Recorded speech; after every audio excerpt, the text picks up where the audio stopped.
की, और यहाँ से जो है लॉ प्रोफेशंस के ऊपर बहुत कुछ जो है पढ़ा और लिखा गया। और इसकी जो उन्होंने एविडेंस बताई है कि इसकी जो हम शहादत आज के दौर में ये है कि हमारा जो लॉ है, ज़्यादातर जो इंग्लिश लॉ है उसके अंदर रोमन्स वर्डिंग है या उस दौर के रोमन्स लॉज के ऊपर जो है वो बेस करता है। और ये ह्यूजली इन्फ्लुएंशियल था पूरी यूरोपियन सोसाइटीज के ऊपर कि रोमन ने जो चीज़ें बनाई, जो भी थ्योरीज लॉ की बनाई, वो पूरे यूरोप में पढ़ाई जाने लगी। उनमें सबसे ज़्यादा जो मशहूर हुई वो लॉ ऑफ 12 टेबल हुए। तो लॉ ऑफ 12 टेबल जो है, जो उनके कॉन्स्टिट्यूशंस के अंदर थे कि 12 किस्म के उन्होंने लॉज बनाए और उनको एक टेबल की शक्ल दी और उसको जो है लॉ ऑफ 12 टेबल से जो है वो मशहूर किया गया। तो इसी के अंदर ही उन्होंने प्राइवेट लीगल राइट्स को भी डिफाइन किया कि कुछ लोगों के जो प्राइवेट राइट्स हैं वो किस तरह के हैं, और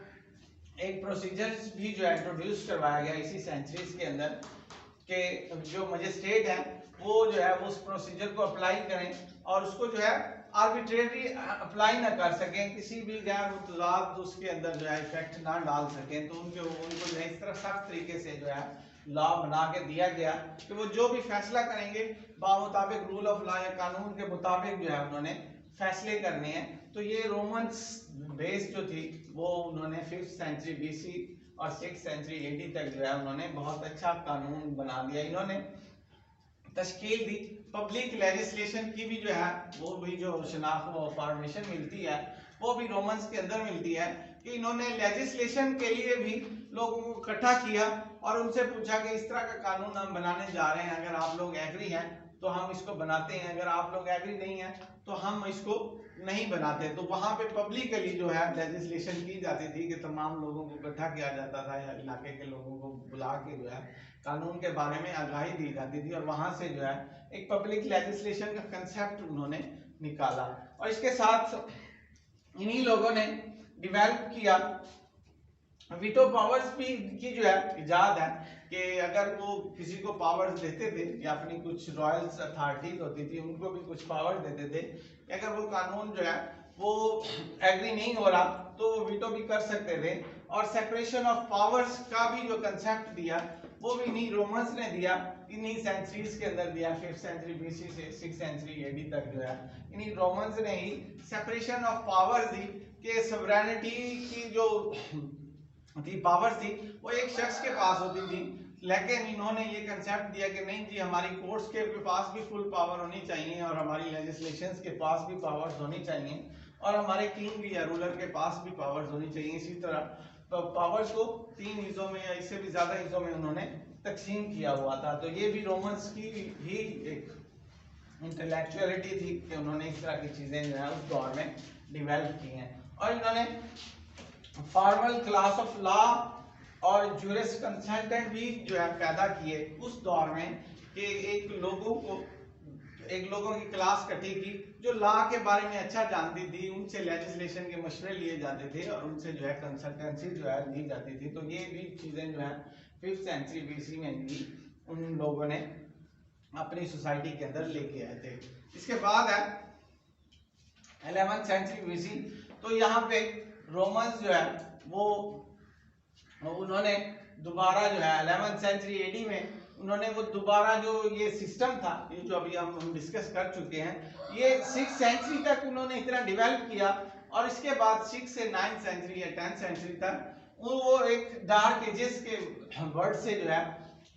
उन्होंने उसको जो है स्किप किया हुआ है। तो डार्क एजेस के बाद वो कहते हैं कि 11th सेंचुरी में इन्हीं रोमन्स ने जो है दोबारा लॉ को जो है रीडिस्कवर किया। उसकी वजह ये थी कि कुछ लॉज जो थे उनके ऊपर जो है वो कस्टम्स ने जो है जगह ले ली थी, रसूम और रिवाज ने जो है वो ऐसे डिवेल्प हो गया कि वो कानून की बजाय अपने रसूम और रिवाज के ऊपर चलना शुरू करते थे। तो यहाँ से वो कहते हैं कि ये जो लीगल प्रोफेशन थे ये डार्क एजेस ने खत्म करवाए थे। डार्क एजेस एक ऐसा पीरियड था जिसमें जंगें बहुत ज्यादा हुई और हिस्ट्री के बारे में कुछ नहीं लिखा गया, इसीलिए उसको डार्क एजेस का नाम दिया गया कि इस दौर में जो प्रोफेशनल लोग थे वो दोबारा सामने आना शुरू हो गया 11th सेंचुरी में। इस दौर में गैप हो गया और 11th सेंचुरी में दोबारा सामने आना शुरू हो गया। और यहाँ से एक और मुल्क इंग्लैंड जो है उसने भी जो है 11th सेंचुरी में अपनी रॉयल कोर्ट्स जो है वो डेवलप की और उसके अंदर एक कॉमन लॉ सिस्टम जो है वो बना के उनको दिया। और कॉमन लॉ सिस्टम के अंदर ऐसे ही था कि वो इलाके के कुछ लोग इकट्ठे होकर फैसला करते थे और वही फैसला जो है वो रॉयल कोर्ट में लेके आते थे। इसके साथ साथ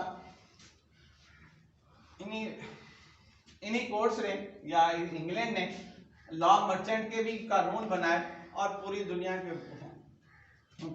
के ऊपर जो है अपनी तिजारत शुरू कर दी। यही 11वीं सेंचुरी से जो है यहाँ पे इंग्लैंड की डेवलपमेंट शुरू हुई और इंग्लैंड जो है पूरी दुनिया में अपना कारोबारी एक मरकज बना गया और उसकी बेस जो थी वो इंग्लैंड होती थी। इंग्लैंड से ही लोग जो है पूरी दुनिया में तिजारत करना शुरू हो गए।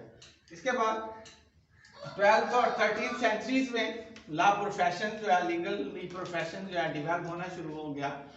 13वीं सदी में ही कानून की किताबें भी आ गई, कानून के लोग भी आ गए, कानून के बारे में बातें भी शुरू हो गई और लेजिस्लेशन और इस तरह की जो है कंसेप्ट जो है निकालने शुरू कर दिए कानून साजी के ऊपर। और यूनिवर्सिटी ऑफ बोलोनिया का भी सेटअप जो है वो 13th सेंचुरी में हुआ। तो ये 13th सेंचुरी जो है इस लिहाज से काफ़ी डेवलप करती है लीगल प्रोफेशंस को कि इस दौर में यूनिवर्सिटी ऑफ बोलोनिया जो कि लॉ की यूनिवर्सिटी थी इसका भी वजूद आया। तो यहाँ से वो जो इंग्लिश या यूरोपियंस थे वो डेवलप होते गए और उन्होंने आधी से ज़्यादा दुनिया के ऊपर अपनी हुकूमतें कायम करना शुरू कर दी 14वीं सदी में, 15वीं सदी में और 16th सेंचुरीज में। ये यूरोप जो था ये आधी दुनिया के ऊपर जो है अपनी हुक्मरानी कायम कर चुका था क्योंकि उनके पास एक लीगल सिस्टम था। लीगल तरीके से वो किसी मुल्क के अंदर जाते थे और वहाँ पे उनकी हुकूमत ख़त्म करते थे और अपना सिस्टम जो है उसके अंदर डेवलप करना शुरू कर देते थे। तो यही सिस्टम जो है उनका 19th सेंचुरी तक अमेरिका तक भी पहुँच गया और 19th सेंचुरी में अमेरिका ने भी जो अपना लीगल सिस्टम की बेस बनाई वो भी जो है उन्होंने कॉमन लॉ ऑफ इंग्लैंड के बेस के ऊपर जो है अपना सिस्टम बनाया। तो इसी तरह आधी से ज़्यादा दुनिया जो है इन्हीं सिस्टम्स के ऊपर बेस करती है जो इंग्लिश लॉज ने दिया। और हमारा मुल्क भी जो है हमारे मुल्क के अंदर भी जो लॉज चल रहे हैं उनमें इंग्लिश लॉ सिस्टम है, इंग्लिश का कॉमन लॉ सिस्टम है जिसको हम आज चला रहे हैं। तो ये जो है हमारा हिस्टोरिकल बैकग्राउंड ऑफ लॉ का जो है पार्ट सेकंड था। आज ये कंप्लीट होता है, कल इंशाल्लाह नेक्स्ट